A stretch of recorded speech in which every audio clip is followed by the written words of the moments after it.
Judges 6 1 to 40. So it talks about Gideon, how he was, how the Midianites really oppressed the people, and they actually live in caves, and Gideon was threshing in a wine press. So I'm not sure what it seems like enclosed space or something. I'm not sure, but like undercover.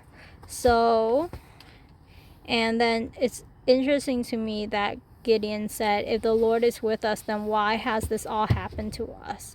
And so they heard about the wonders that their ancestor told them, but they don't follow it. They don't follow what their ancestor taught, and they don't love God and follow his rules. So they heard about it, but even at this time they probably are considering it like myths or exaggerations instead of truth.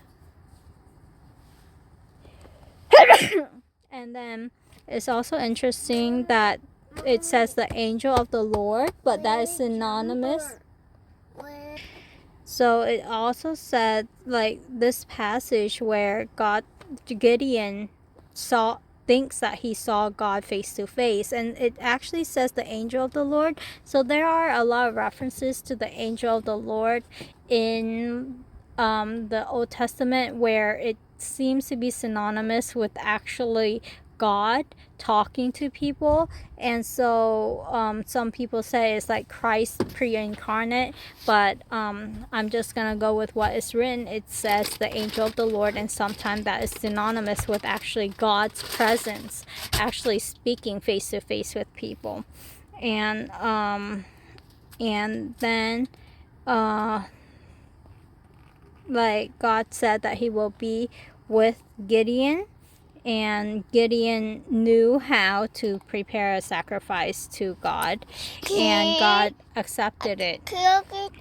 And then God actually, like, we know about the account of like Gideon like asking God for signs, but the part that not a lot of people think about or remember, and especially this is really important to me, is that before God, like, he wanted the sign, he actually told Gideon to tear down Baal's altar. And this is actually this one was his father's altar to Baal, and it seems like to be something that is important to the town, the whole town. And Gideon was afraid to tear it down during the daylight, which from what happened afterward, where the people want to kill him for doing that, it makes we can know of their spiritual state, that they were really, I guess, zealots for Baal and Asherah worship. And we know that those who worship Asherah usually engage in sexual immorality. And so after that, he did it, but he did it by night.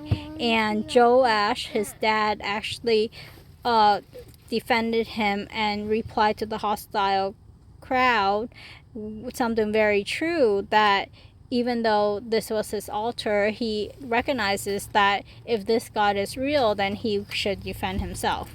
And so that is a great like snippet of doing things God way. And God, even before God is going to like help, he wants us to dedicate ourselves to him, where we turn from other gods and we turn to him, and then that's when he starts working.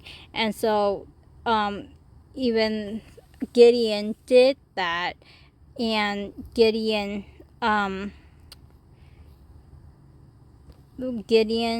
also is even before he asked God for the sign, he broke down Baal's altar, and then